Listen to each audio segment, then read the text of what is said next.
नमस्कार, मैं हूं आपके साथ पराग गुप्ता। आप देख रहे हैं इंडिया न्यूज मध्य प्रदेश छत्तीसगढ़। वक्त हो गया है बड़ी बहस छत्तीसगढ़ का। आज बात करेंगे कॉलेज में बन रहे चौपाटी पर हो रहे बयानबाजी की। छत्तीसगढ़ में बीजेपी लगातार सरकार पर स्मार्ट सिटी प्रोजेक्ट को लेकर भ्रष्टाचार का आरोप लगा रही है।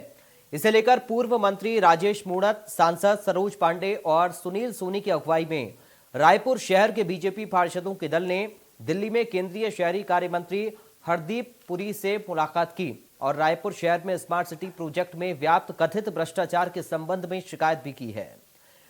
बीजेपी नेताओं ने आरोप लगाते हुए कहा था कि रायपुर के स्मार्ट सिटी प्रोजेक्ट में कार्य नहीं हो रहे हैं, लेकिन केंद्र सरकार से पूरा फंड लिया जा रहा है। केंद्रीय मंत्री हरदीप पुरी ने शिकायत के आधार पर जांच कराकर आवश्यक कार्रवाई का आश्वासन भी दिया है। उधर सीएम भूपेश बघेल ने कहा कि बीजेपी पहले अपने भ्रष्टाचार की तो बात कर ले। आज तक झीरम की जांच नहीं हुई, न ही चिटफंड कंपनी की जांच हुई। हम तो पैसे भी वापस कर रहे हैं, पर अभी कम राशि वापस हुई है क्योंकि इसमें मनी लॉन्ड्रिंग की गई है। इस पूरे मामले की जांच करवाने को बार बार कहा गया, लेकिन अपने दौर में किए गए भ्रष्टाचार की जांच हो तो बीजेपी नहीं चाहती। इस पूरे मामले में पूर्व मंत्री राजेश मूणत ने बताया कि हम दिल्ली गए थे, केंद्रीय मंत्री पुरी साहब से मुलाकात हुई। स्मार्ट सिटी के पैसे का जो अव्यय हो रहा है, जो योजना उन्होंने स्वीकृत की थी, उन योजनाओं के विरोध में पैसे खर्च कर रहे हैं। हमें जांच का आश्वासन दिया गया है, थर्ड पार्टी भेजी जाएगी, इसकी जांच अवश्य होगी। जो भ्रष्टाचार में लिप्त हैं उनके खिलाफ कार्रवाई भी होगी। इसी क्रम में रायपुर में साइंस कॉलेज मैदान के पास बन रहे चौपाटी का बीजेपी लगातार विरोध कर रही है। आज इसी मुद्दे पर चर्चा करेंगे, लेकिन उससे पहले सुनिए बीजेपी कांग्रेस ने इस पूरे मामले पर क्या कुछ कहा।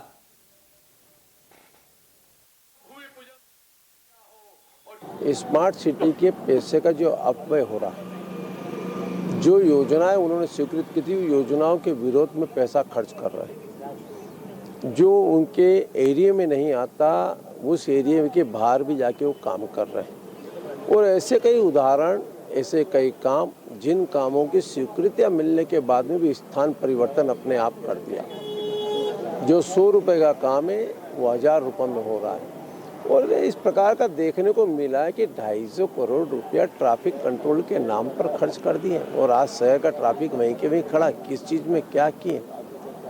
स्मार्ट परियोजना बनाना, ये गली मोहल्ले की रोड बनाना कि गली मोहल्ले की अपने नाली बनाना, ये खाली खंबे के अंदर पैसा व्यय करना, वो भी स्मार्ट सिटी के खंबे ऐसे लगे हैं कि जिसकी लाइट नीचे जाती है, थोड़ा दिखता है और 2 महीने के अंदर लाइट उड़ जाती है।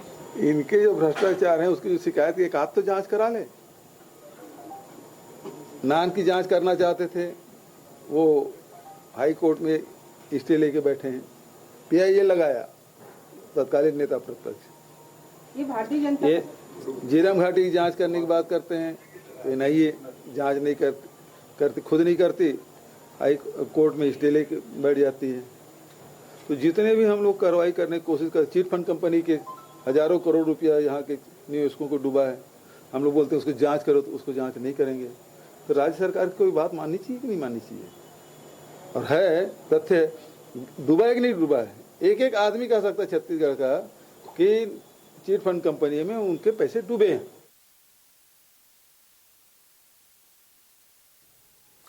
तो 2018 में स्मार्ट सिटी रायपुर का प्लान को लेकर देखिए, बीजेपी की प्रेस विज्ञप्ति में जो बताया गया है, क्या कुछ जानकारी दी गई है और क्या जिक्र किया गया है, ये ग्राफिक के जरिए आपको बता रहे हैं। दरअसल 2015 में निगम रायपुर ने प्रथम चरण में प्रस्ताव तैयार कर केंद्र को भेजा था। इस मामले में उस प्रस्ताव के अनुकूल कार्य नहीं किया गया है, ये आरोप भारतीय जनता पार्टी के नेताओं का है। और ऐसे में सभी कार्यों में पूरा फर्जीवाड़ा और अत्यधिक आर्थिक हेराफेरी हुई है, ये गंभीर आरोप बीजेपी लगा रही है, जिसका भौतिक सत्यापन आप किसी को भी भेजकर करवा सकते हैं। ये सारी जानकारी केंद्रीय मंत्री से बातचीत के दौरान शेयर की गई है। तो ये पूरा जो मामला स्मार्ट सिटी के नाम पर घपलेबाजी हो रही है, ये बीजेपी का मुख्य आरोप है और इसी से जुड़ा हुआ ये चौपाटी का पूरा मामला है। आज चर्चा भी इसी पर हम करेंगे। इस पूरे मामले को समझने की कोशिश करेंगे कि आरोप बीजेपी के और किस तरीके का जवाब सरकार या कांग्रेस के नेता इस पर दे रही हैं। क्योंकि कांग्रेस के नेताओं की ओर से लगातार ये कहा जा रहा है कि दरअसल कांग्रेस के समय में जो घपलेबाजी हुई उसकी जांच बीजेपी के समय में जो घपलेबाजी हुई, ये कांग्रेस के नेता कह रहे हैं, उसकी जांच बीजेपी के नेता नहीं चाहते हैं।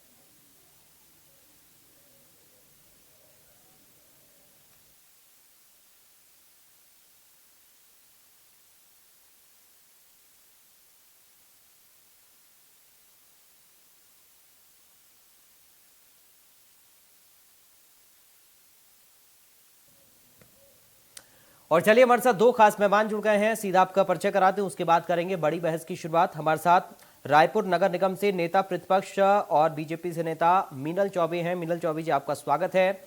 हमारे साथ रायपुर नगर निगम पार्षद हैं, कांग्रेस पार्टी से नेता हैं श्री कुमार शंकर मेनन। मेनन साहब, आपका स्वागत है। सबसे पहले श्री कुमार शंकर मेनन जी, शुरुआत में आपके साथ ही कर रहा हूं। बड़े गंभीर आरोप भारतीय जनता पार्टी के आप लोगों पर हैं और ये कहा जा रहा है कि दरअसल घपलेबाजी हो रही है, भ्रष्टाचार हो रहा है, स्मार्ट सिटी के नाम पर बंदरबांट हो रहा है।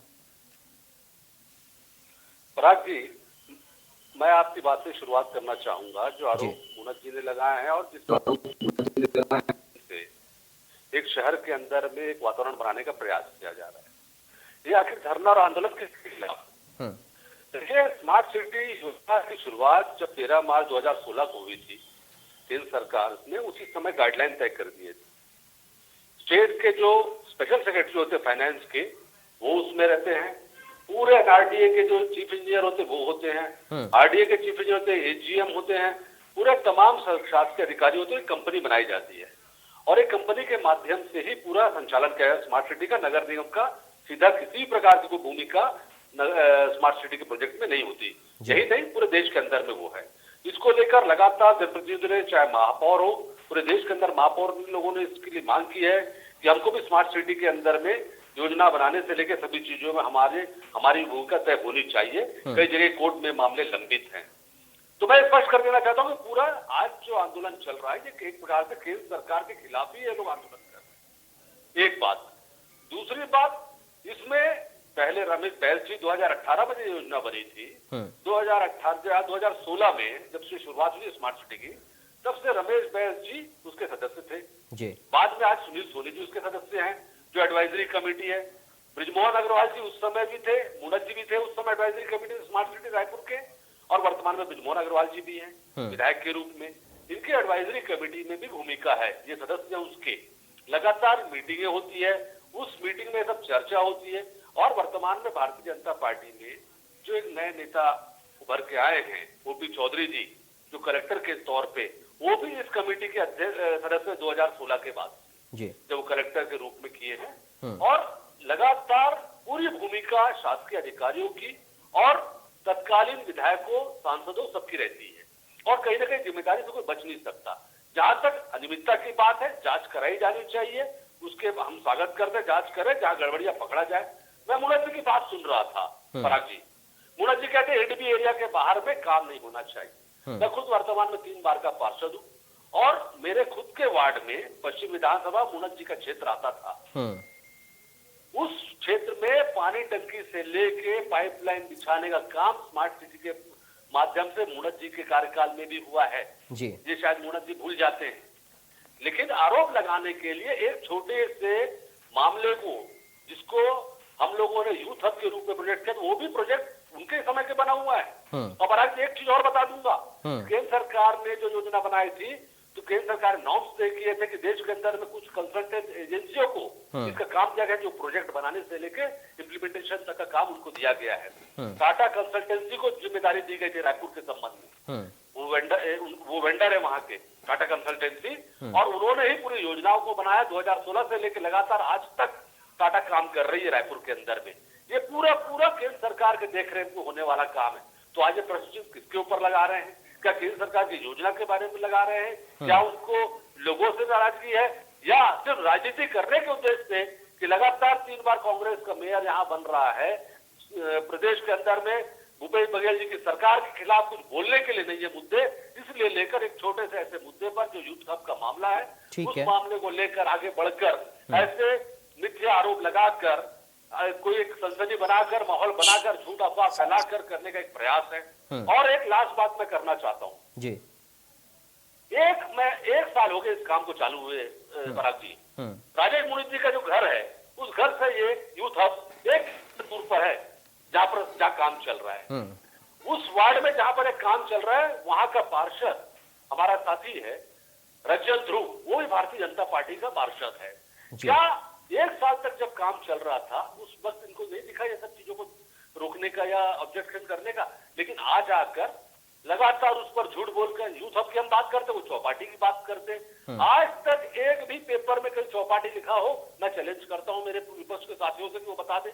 उसमें और एक चीज क्लियर है, सेपरेट साइड वॉक्स बनेंगे, साइकिल ट्रैक्स बनेंगे, बस बेस बनेंगे, बस खड़े होने के स्टैंड बन रहे हैं, पॉपअप स्टोर्स बन रहे हैं, वेंडिंग जोन 6-7 में से एक पार्ट है। उसके अलावा किड्स प्ले एरिया बनेगा, सपोर्ट टेलीकॉम वाईफाई सिस्टम लगने का है। ये सब चीज पूरे प्रस्तावित है। ठीक है, एक पूरा प्रोजेक्ट है और उसमें जगह भी तय है। आपको बताया था 2018 में जब तय हुआ था तो एरिया भी तय किया गया था कि उनको जो है जी रोड के पास से अमाना क्षेत्र बनना है, आयुर्वेदिक कॉलेज के एरिया में बनना है, साइंस कॉलेज के एरिया में बनना है, पंडित रविशंकर शुक्ल यूनिवर्सिटी के कैंपस में बनना है। ये सब चीजें स्पष्ट है, लेकिन दुर्भाग्य से बातें, लेकिन इन सब चीजों को अनदेखा करके भाजपा सिर्फ एक आंदोलन खड़ा करने का झूठे मामले को लेकर खड़ा करने का प्रयास करे, इसी बात की हमको आपत्ति है। चलिए मीनल जी, मुझे लगता है कुछ पेपर लेकर बैठी हुई हैं। मीनल जी बताइए कैसे फर्जीवाड़ा हुआ? देखिए, नमस्ते प्रयाग जी। सबसे पहले तो मैं ये कहना चाहूंगी, मेरे वरिष्ठ पार्षद हैं माननीय श्री कुमार मेनन जी, वो 2 से 3 बार ये कह रहे हैं कि बहुत छोटे से मामले को लेकर भाजपा आंदोलन कर रही है, माननीय मुलत जी आंदोलन कर रहे हैं।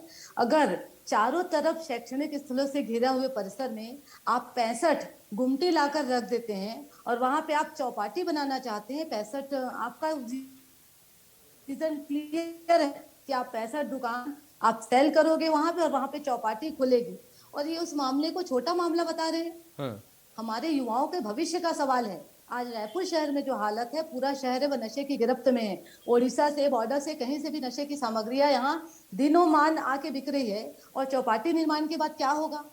ये युवाओं से जुड़ा मामला है। ये युवा हमारे देश के कर्णधार होते हैं। सारे स्टूडेंट सब वहां पर है और वहां पर चौपाटी खोलना है, और ये मामला माननीय मेनन जी को छोटा मामला नजर आ रहा है। मेरे लिए बहुत समझ से परे है। श्री कुमार मेनन जी को ये चीज समझना चाहिए। वो वरिष्ठ पार्षद है, दलगत राजनीति से ऊपर उठकर अगर वो सोचेंगे, उनकी विजन अच्छी है, मैं जानती हूँ, मगर राजनीति से थोड़ा ऊपर उठकर सोचेंगे तो मुझे पक्का विश्वास है कि उनको ये चीज गलत लगेगी।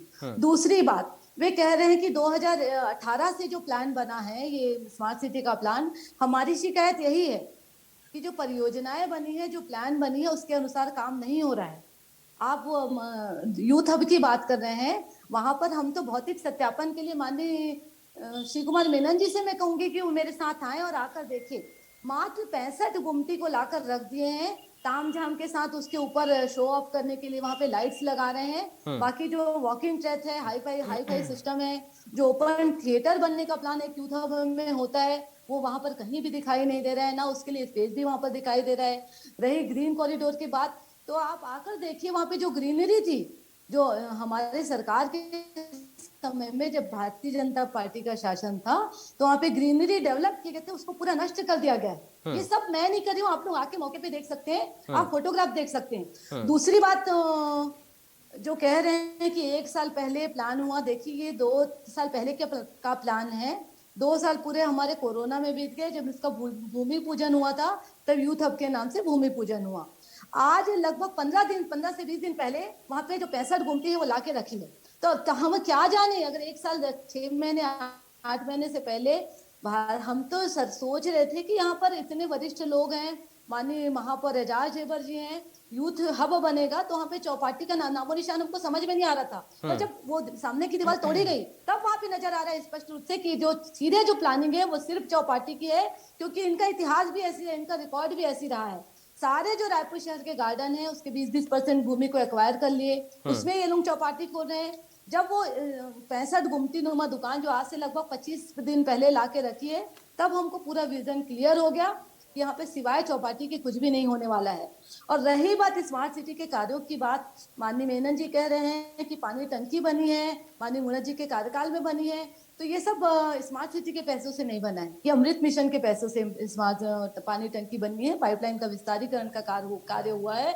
और इसमें राजनीति कहाँ है? इसमें कौन राजनीति कर रहा है, किसके लिए? ये तो सीधे सीधे रायपुर शहर की जनता हमारे साथ आके खड़ी हो रही है।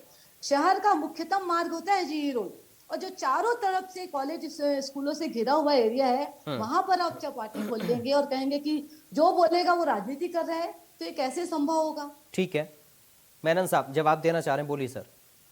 देखिए, मैं पहली बात तो ये बोलूंगा कि जिन्होंने बताया कि रायपुर शहर को वेंडिंग जोन बना दिया गया पूरा। वेंडिंग जोन सरकार की, केंद्र सरकार के पास, चाहे पहले वो जवाहरलाल नेहरू शहरी नवीनीकरण योजना थी तब, अब जब स्मार्ट सिटी का प्रोजेक्ट है तो उन्होंने वेंडिंग जोन का कंसेप्ट गवर्नमेंट का कंसेप्ट है, सेंट्रल गवर्नमेंट का कंसेप्ट है कि शहर के अंदर अव्यवस्थित रूप से लगे हुए जो खुमचे वाले हैं या ठेले वाले हैं उनको व्यवस्थित रूप से सजाने के लिए वेंडिंग जोन बनाने की बात की गई है। उसके तहत आज कोरोना काल के बाद मीनल चौबे जी निकली, प्रतिपक्ष की नेता है, वो भी जानती है कि 2 साल डिले होना का कारण, और कोरोना काल के समय में हम खुद देख रहे हैं कि लोगों के वित्तीय स्थिति जो खराब होने के कारण एक एक घरों में अगर परिवारों की स्थिति को देखते हुए बहुत सारे लोगों ने छोटे छोटे व्यवसाय करना शुरू किया, और प्रधानमंत्री जी तो खुद बोलते हैं छोटे व्यवसाय करो करके, लोग उसी के तहत बहुत सारे लोगों ने छोटे छोटे ठेले, एक परिवार में अगर 2 लोग सब्जी बेचते थे तो वो लोग फुटकर के रूप में 3-3 जगह ठेले लगाने लगे। हम लोगों ने देखा है, घर घर लोगों के आते थे सब सामान, कोरोना काल हम आपने सबने देखा है। तो कहीं ना कहीं वेंडिंग जोन वेंडर्स की संख्या शहर में बढ़ती चले गई। कारण असलियत है, जहां बात आरोप के लगा रहे नशा की, मैं आपको साफ बता दूं, नशे का आरोप लगाना बहुत आसान है। अगर ऐसी बातें होती, रायपुर शहर के अंदर ऐसा एक माहौल होता तो हमको कहीं ना कहीं बड़े मामले पकड़ा में आते हैं। ठीक है, कुछ हाई सोसाइटीज में कुछ जगह, और चाहे वो देश के अंदर हर शहर में हो रहा होगा। आज गुजरात के अंदर में अगर अडानी पोर्ट में अगर 60,000 करोड़ का अगर कहीं अगर वो ड्रग्स पकड़ा रहे हैं, तो मतलब यदि पूरा गुजरात वहां पे ड्रग्स ले रहा है, क्या आप उसको साबित करेंगे? लेकिन मेहन साहब, बीजेपी ये कह रही है कि जो प्रस्ताव रेडी हुआ था उस प्रस्ताव के अनुकूल काम नहीं हो पा रहा है। इसमें बड़े स्तर पर आर्थिक हेराफेरी और आर्थिक हेराफेरी बड़े स्तर पर हुई है और फर्जीवाड़ा हुआ है। देखिए, फर्जीवाड़ा की बात आरोप लगा रहे हैं सिर्फ जी। मैं तो आज भी वही अधिकारी मौजूद है जो 2017-18 में थे, जिस समय योजनाएं चालू हुई थी। आज अगर जांच का विषय, दूसरी बात, टाटा कंसल्टेंसी कंपनी जो केंद्र सरकार की कंपनी है, एनपैनल्ड कंपनी है, वो कंपनी इसका सुपरविजन करती है लगातार हर वर्ग का, बिलिंग से लेके, मतलब कंस्ट्रक्शन से लेके बिलिंग तक के उनके ऊपर उनके हाथ में है। तो जांच का विषय तो वो होना चाहिए कि जो प्रैक्टिकल जो एक मैनेजमेंट इंफॉर्मेशन सिस्टम बनाई है सेंट्रल गवर्नमेंट ने, क्या वो फेल हो गया? क्या उनके एडवाइजरी कमेटी जो देखती है, जिसमें सांसद विधायक रहते हैं, क्या वो लोग इन पर नजर नहीं रख पा रहे हैं? तो कहीं ना कहीं आज ये चीजें एक्सपोज हो रही है, और मैं तो स्पष्ट रूप से आरोप करूंगा, ये सिर्फ चुनावी वर्ष होने के कारण राजनीतिक एक मुद्दा बनाकर पूरे शहर के अंदर में एक माहौल बनाने का जो एक असफल प्रयास था। अच्छा, गोल पोस्ट कैसे चेंज किया आपने पराग जी देखे होंगे। पहले ये कोर्ट गए थे, इनको लगा कि स्टे मिल जाएगा। कोर्ट ने जब देखा कि मामले की गंभीरता को देखा, कोर्ट ने स्टे नहीं दिया जी। और आज उसके बाद फिर वो कोर्ट के ऊपर भरोसा छोड़ के हरदीप पुरी जी के पास चले गए, केंद्र सरकार के पास में, कि वहां से वो जांच कहीं कर रही। मतलब इन्होंने अभी तक इनकी मन तय नहीं हुआ कि क्या करना है, इनका मंशा क्या अभी तक स्पष्ट नहीं है। ये इनको खुद समझ में नहीं आ रहा है कि आरोप क्या लगा रहे हैं। मीनल जी, जांच की बात जब कांग्रेस के नेता कह रहे हैं कि आप लोग भी जांच से क्यों भाग रहे हैं? हम चाहते हैं एडवाइजरी कमेटी में विधायक होते हैं, सांसद होते हैं, सब होते हैं। रायपुर शहर के प्रथम नागरिक होते हैं महापौर, उनकी क्या जिम्मेदारी बनती है? उनकी क्या जिम्मेदारी बनती है जो आज इन सब चीजों से पल्ला झाड़ रहे हैं? और रही बात वेंडिंग जोन की, जो श्री कुमार मेनन जी कर रहे हैं कि वेंडिंग जोन शहर की आवश्यकता है, क्या आप शहर में कहीं भी वेंडिंग जोन बना देंगे? क्या आप शहर के मालिक हो गए हैं? क्या कोई भी चुनी हुई सरकार शहर की मालिक हो जाती है क्या? कि जहां पाए वहां पे वेंडिंग जोन बना रहे हैं। वेंडिंग जोन का भी स्पष्ट नियम है, वेंडिंग जोन का भी स्पष्ट नियम है कि आप सारे पार्षदों के साथ, जनप्रतिनिधियों के साथ चर्चा करिए और वो आपको बताएंगे कि कहाँ पे उपयुक्त स्थान होना चाहिए वेंडिंग जोन के लिए। कौन सी चर्चा में आया है कि वेंडिंग जोन साइंस कॉलेज और यूनिवर्सिटी के पास होना चाहिए? कौन सी चर्चा में ऐसा आया है कि वेंडिंग जोन है संस्कृत कॉलेज के पास होना चाहिए? वेंडिंग जोन ऐसा आप कहीं भी नहीं बना सकते। और वेंडिंग जोन बनाने के लिए भी वेंडिंग जोन पूरा स्थान क्लियर है, ये चौपाटी के बदले वेंडिंग जोन नहीं है। और दूसरी बात रही स्मार्ट सिटी के पैसे की बात कर रहे हैं, क्या 93 लाख रुपए स्मार्ट सिटी का भवन बनाने के लिए खर्च किया गया? रेनोवेट मंगलम को 93 लाख रुपए मंगलम भवन को रेनोवेट किया, वहां पे स्मार्ट सिटी का ऑफिस बनाएंगे। कहाँ गया? वहां से संचालित हो रही क्या स्मार्ट सिटी? 2 करोड़ रुपए का प्लेस मेकिंग का कार्य किया गया है, कहीं पे दिखाई दे रहा है क्या? स्मार्ट सिटी के पैसे से आप वार्डों के अंदर का रोड नाली बनाएंगे? जब 900 करोड़ रुपए का जो प्रोजेक्ट है उसमें शहर एक अच्छा सौगात चाहती है, शहर को स्मार्ट बनाना चाहती है, शहर को बर्बाद करना नहीं चाहती। 216 करोड़ रुपए से आप ITM international traffic manage system बनाए, 216 करोड़ किसको कहते हैं? उसमें आपने क्या किया? कौन से मेरे शहर की ट्रैफिक व्यवस्था सुधर गई? कौन से मेरी जनता को ट्रैफिक से निजात मिल गई? ऐसा बनना था कि अंडरग्राउंड कैबलिंग होती जिसका मैनेजमेंट होता। ट्रैफिक पुलिस के पास कौन सा अपराध आपने रोक लिया है? और रही बात, मैं नशे की बात क्यों ना करूं, आज जब सारा हमारा दायित्व बनता है, शहर के प्रथम नागरिक का दायित्व बनता है कि वो यूथ को, युवाओं की सुरक्षा करे, ना कि उनको और आप मेनन जी, जगह को लेकर देखिए प्रश्न है। खुलेगा, आप बताइए, अगर चौपाटी खुलेगा तो वहां आप रात को 12 बजे 1 बजे आने से किसको रोक सकते हैं? चाहेगी तो भी सरकार किसी को नहीं रोक सकती। आज चौपाटी खुलेगा, आज चौपाटी वहाँ खुलेगा, कल वहाँ डांस होगा, कल वहाँ पार्टी होगा, कौन रोकेगा इन सब चीजों को? आप रायपुर शहर के नागरिक हैं, आपके लिए बच्चे, आपको उनकी चिंता नहीं हो रही है। मेनन साहब, जगह को लेकर प्रश्न है। मेनन साहब, जगह को लेकर आपत्ति है, माहौल खराब होगा, प्रभाव गलत पड़ेगा। देखिए, ये आरोप लगाने की आशंका है। क्यों रायपुर शहर में और कोई स्थान नहीं है चौपाटी के लिए? मोती बाग में, मैं पराग जी में स्पष्ट बता रही हूँ, मोती बाग में भी इसी प्रकार का प्रावधान था। आज से 3 साल पहले लगभग 750 करोड़ रुपए मेनन जी, उनकी टीम और महापौर जी ने वहाँ पे खर्च किए मोती बाग में। आज कहाँ है वो मोती बाग? क्या यूथ बना दिया? जो बच्चे मोती बाग जाते थे वो तो सामान्य गार्डन से भी वंचित हो गए। एक एक करके प्लीज एक एक करके प्लीज एक एक करके। मीनल जी, आधार सवाल है, मीनल जी, मेरा एक सिंपल सा सवाल है। सेम यही यूथ हब का जो प्रोजेक्ट है वो मोती बाग के लिए भी हुआ था। आज से 3 वर्ष पहले लगभग 7.5 करोड़ रुपए मोती बाग में खर्च हो चुके हैं। जो छोटे छोटे बच्चे मोती बाग में जाते हैं, 2 साल में मैं मेनन जी से पूछना चाहती हूँ कि मोती बाग क्यों अभी तक ओपन नहीं हो पाया है? क्यों जनता को मोती बाग की सुविधा नहीं मिल रही है? और आप उसी प्रकार का एक और प्रोजेक्ट यहाँ पे धर के लिया है जहाँ पे 18 करोड़ रुपया खर्चा कर रहे हैं, और आप कह रहे हैं कि आप गरीब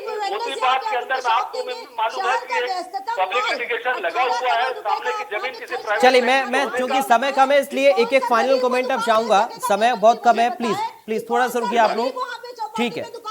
चलिए, मैं आ रहा हूँ मीनल जी जी। गरीब लोगों का शोषण करेंगे, कौन सा गरीब वहाँ पे चौपाटी पे दुकान ले पाएगा? मेनन जी मुझे बताएं, 18 करोड़ रुपए कहाँ का व्यवस्थापन देने वाले हैं? ठीक है, चलिए बहुत संक्षेप में मेनन साहब, मुझे बताएं। मेनन जी बहुत संक्षेप में सर उत्तर चाहूंगा, बहुत संक्षेप में, बहुत जल्दी से। राजी, सिर्फ एक ही बात कहूंगा, ये राजनीति करने का भाजपा का जो एक तरीका होता है कि झूठ अफवाह फैलाओ और राजनीति करो, जनता को दिग्भ्रमित करो, वही एक प्रयास है। ठीक है, झूठा आरोप साबित होगा, हम हर जांच के लिए तैयार है। ठीक है मीनल जी, आरोप निराधार। मैं माननीय मेनन जी से भी आग्रह करूंगी, दलगत राजनीति से ऊपर उठे और जो अंधे को भी दिखाई दे रहा है कि जहां पे चौपाटी बन रही है वो किसी गरीब के काम नहीं आएगा। 18 करोड़ रुपए में आप चौपाटी बना रहे हैं, उसको कौन गरीब खरीद पाएगा? उसको 5 स्टार होटल वाले ही खरीदेंगे, ठेके पे देंगे और गरीब लोगों का शोषण करेंगे। चौपाटी खुलने से असामाजिक तत्वों का वहां पर जमावड़ा रहेगा जिसे आप रोक नहीं सकते। माता पिता, पेरेंट्स, अभिभावक जो अपने बच्चों को स्कूल कॉलेज भेजेंगे वो उनकी चैन की नींद हराम हो जाएगी। मेरा आग्रह है चौपाटी वहां से हटाएं और जो एक्चुअल यूथ हब होता है, जो ओपन थिएटर, ओपन लाइब्रेरी, ये सब वहां बनाए, यही मेरा आग्रह है। धन्यवाद। चलिए, आज वक्त हमें इतनी इजाजत दे रहा है और हम उम्मीद करेंगे कि अगर स्मार्ट सिटी को लेकर सरकार कोशिश कर रही है तो जनता को सुविधाएं उसके हिसाब से और एक तौर तरीका जो कि प्रस्ताव बना उसके हिसाब से मिले, और बीजेपी और कांग्रेस किसी की भी सरकार हो और कोई भी विपक्ष में हो, जनता के मुद्दों को लेकर सजग रहें, उनके मुद्दों पर ही बात करें, और अगर आरोप प्रत्यारोप लग रहे हैं तो तथ्यों के साथ भी लगने चाहिए ताकि हकीकत भी खुलकर सामने आए। बहुत शुक्रिया आप दोनों का आज की चर्चा में हमारे साथ बड़ी बहस में हिस्सा बनने के लिए। फिलहाल मुझे दीजिए इजाजत, नमस्कार।